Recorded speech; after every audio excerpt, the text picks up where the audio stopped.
He's sitting there, staring at a piece of paper in front of him. He's trying to break it down. He says, "I'm breaking it all down. The ticket was $600. And then, after that, there was more for the hotel, and food, and so on, for just 10 days. Say, $80 a day. No, more like $100 a day. And we made love, say, once a day on average. That's $100 a shot.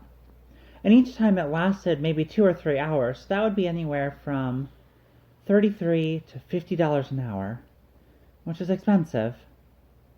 Though, of course, that wasn't all that went on, because we were together almost all day long. She would keep looking at me, and every time she looked at me it was worth something. And she smiled at me and didn't stop talking and singing. Something I said, she would sail into it, a snatch. For me, she would be gone a little ways, but smiling too, and tell me jokes. And I loved it, but I didn't exactly know what to do about it, and just smiled back at her, and felt slow next to her. Not quick enough. So she talked and touched me on the shoulder and the arm. She kept touching and stayed close to me. You're with each other all day long, and it keeps happening. The touches and the smiles. And it adds up. It builds up. And you know where you'll be that night. You're talking, and every now and then you'll think about it. No, you don't think. You just feel it. Kind of destination. What's coming up after you leave, wherever you are that evening. And you're happy about it. And you're planning it all. Not in your head, really. Somewhere inside your body. Or all through your body. It's all mounting up and coming together so that when you get in bed you can't help it. It's a real performance. It all pours out. But slowly. You go easy until you can't anymore. Or you hold back the whole time. And you hold back and touch the edges of everything. You edge around until you have to plunge in and finish it off. And when you're finished, you're too weak to stand. But after a while you have to go to the bathroom and you stand. Your legs are trembling. You hold on to the door frames. There's a little light coming in through the window. You can see your way in and out, but you can't really see the bed. So it's not really $100 a shot, because it goes all day. From the start, when you wake up and feel her body next to you, and you don't miss a thing, not a thing of what's next to you. Her arm, her leg, her shoulder, her face, that good skin. I felt other good skin, but this skin is just the edge of something else. And you're going to start going, and no matter how much you crawl all over each other, it won't be enough. And when your hunger dies down a little, then you think how much you love her, and that starts you off again. And her face, you look at her face, and you can't believe how you got here and how lucky. And it's all a surprise, and it never stops, even after it's over. It never stops being a surprise. It's more like you have a good 16 or 18 hours a day of this going on. Even when you're not with her, it's going on. It's good to be away, because it's going to be so good to get back to her. So it's still here. And you can't go off and look at some old street or some old painting without feeling it in your body, and a few things that happened the day before that don't mean much by themselves, or wouldn't mean much if you weren't having this time together. But you can't forget, and it's all inside you, all the time. So that's more like, say, 16 into 100 would be $6 an hour, which isn't too much. And then it really keeps going on while you're asleep, though you're probably dreaming about something else. A building, maybe. I kept dreaming every night, almost, about this building, because I would spend a lot of every morning in this old stone building. And when I closed my eyes, I would see these cool spaces, and have this peace inside me. I would see the bricks of the floor, and the stone arches, and the space, the emptiness between, like a kind of dark frame around which I could see beyond. A garden. And this space was like a stone too, because of the coolness of it. And the gray shadow, that kind of luminous shade, and there was glowing with the light of the sun falling beyond the arches. And there was also the great height of the ceiling. All this was in my mind all the time, though I didn't know it until I closed my eyes. I'm asleep, and I'm not dreaming about her, but she's lying next to me. And I wake up enough times in the night to remember she's still there, and notice, say, Once she was lying on her back, and now she's curled around me.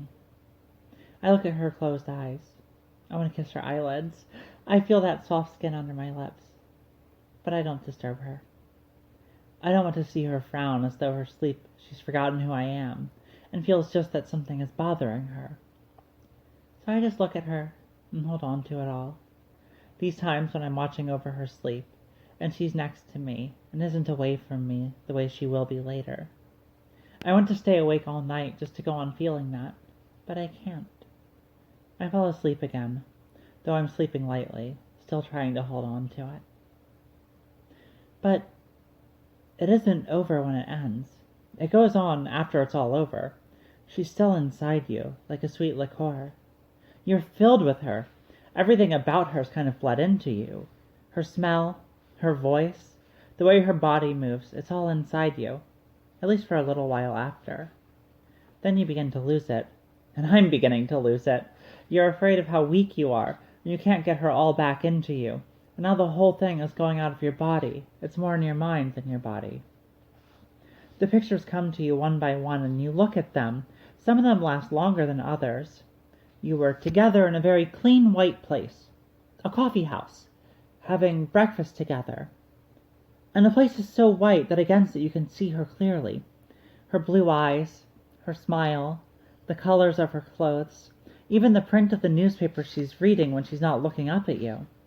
The light brown and red and gold of her hair when she's got her head down reading, the brown coffee, the brown rolls all against that white table and those white plates, the silver urns and silver knives and spoons, and then against the quality of the sleepy people in that room, sitting alone at their tables with just some chinking and clattering of spoons and cups and saucers, and some hushed voices. Her voice,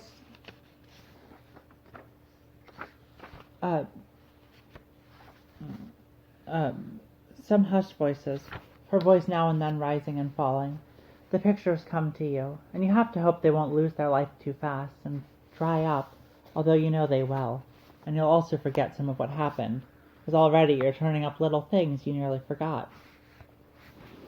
We were in bed, and she asked to me, "Do I seem too fat to you?" And I was surprised because she didn't seem to worry about herself at all in that way. And I guess I was reading into it that she did worry about herself.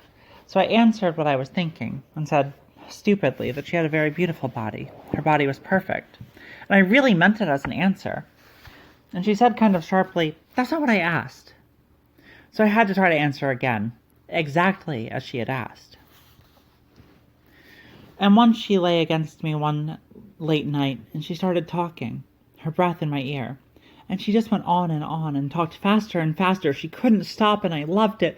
I just felt that all her life in her was running into me. I had so little life in me. Her life, her fire was coming into me, and that hot breath in my ear. And I just wanted her to go on talking forever, right there, next to me. And I would go on living like that. I would be able to go on living like that. I would be able to go on living. But without her, I don't know. Then you forget some of it all. Maybe most of it all. Almost all of it in the end, and you work hard remembering everything now so you won't ever forget. But you can kill it too, even by thinking about it too much. Although you can't help thinking about it nearly all the time. And then the pictures start to go and you start asking some questions. Just little questions that sit in your mind without any answers. Like, why did she leave the light on when you came into bed one night? But it was off the next. But she had it on the night after that, and she had it off the last night. Why? And other questions, little questions that nag at you like that. And finally the pictures go, and these dry little questions just sit there without any answers. And you're left with this large, heavy pain in you, and you try to numb by reading, or you try to ease it by getting out into public places. There will be people around you, but no matter how good you are at pushing that pain away, just when you think you're going to be all right for a while, that you're safe, that you're kind of holding it off with all your strength, and you're staying in some little bare, numb spot of ground. Then, suddenly it'll all come back. You'll hear a noise, maybe it's a cat crying or a baby, or something else like her cry. You hear it and make that connection, and a part of you have no control over. And the pain comes back so hard that you're afraid of how you're falling back into it again. And you wonder, no, you're terrified to ask how you're ever going to climb out of it. And so it's not only every hour of the day while it's happening, but really for hours and hours every day after that. For weeks, though less and less. So you could work out the ratio if you wanted. Maybe 6 weeks after, you're only thinking about it an hour or two in the day altogether. A few minutes here and there, spread over a few minutes, half an hour before you go to sleep. Or sometimes it all comes back and you stay awake with it half the night. So when you add all that up, you've only spent maybe $3 an hour on it. If you have to figure in all the bad times too, I don't know. There weren't any bad times with her, though maybe there was one bad time, when I told her I loved her. I couldn't help it. This was the first time it had happened with her, and now I was half falling in love with her, or maybe completely if she had let me. But she couldn't, or I couldn't completely, because it was all going to be so short, and other things too. And so I told her. And didn't know of any way to tell her first that she didn't have to feel this was a burden, the fact that I loved her. Or that she didn't have to feel the same about me, or say the same back. That it was just that I had to tell her, that's all, because it was bursting inside me and saying it wouldn't even begin to take care of what I was feeling.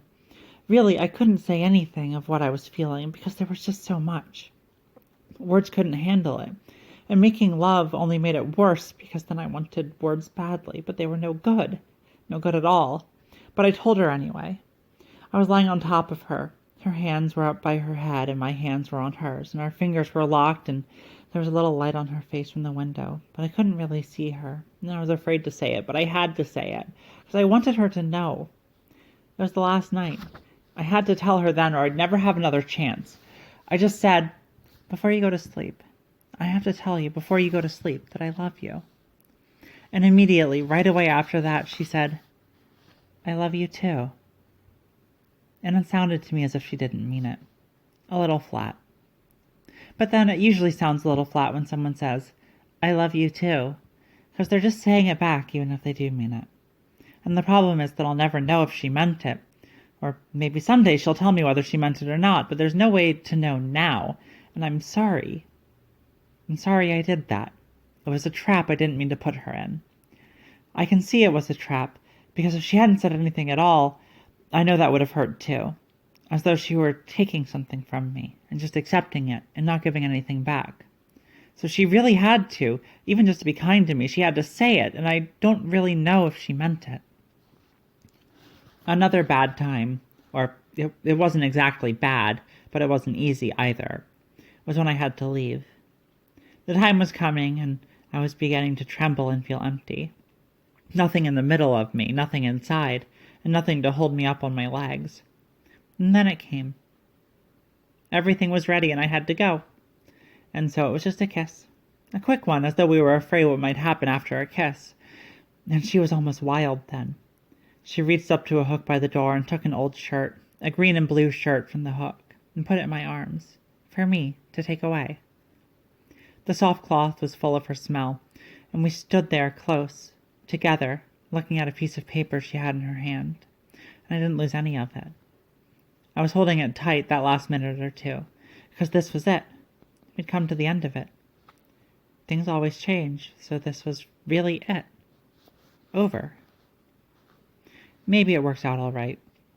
Maybe you haven't lost for doing it. I don't know.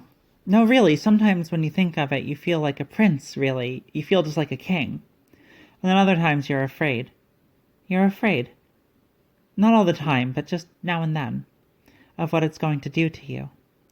And it's hard to know what to do with it now. Walking away, I looked back once and the door was still open. I could see her standing far back in the dark of the room. I could really see her white face, still looking at me, and her white arms. I guess you get to a point where you look at that pain as if it were there in front of you, 3 feet away, lying in a box. An open box in a window somewhere. It's hard and cold, like a bar of metal. You just look at it and say, all right, I'll take it. I'll buy it. That's what it is. Because you know all about it before you even got into this thing. You know the pain is part of the whole thing. And it isn't what you can say afterwards. The pleasure was greater than the pain, and that's why you would do it again. This has nothing to do with it. You can't measure it, because the pain comes after, and it lasts longer. So the question really is, why doesn't the pain make you say, I won't do it again? When the pain is so bad that you have to say that, but you don't. So I'm just thinking about it. How you can go in with $600, more like $1,000, and how you can come out with an old shirt.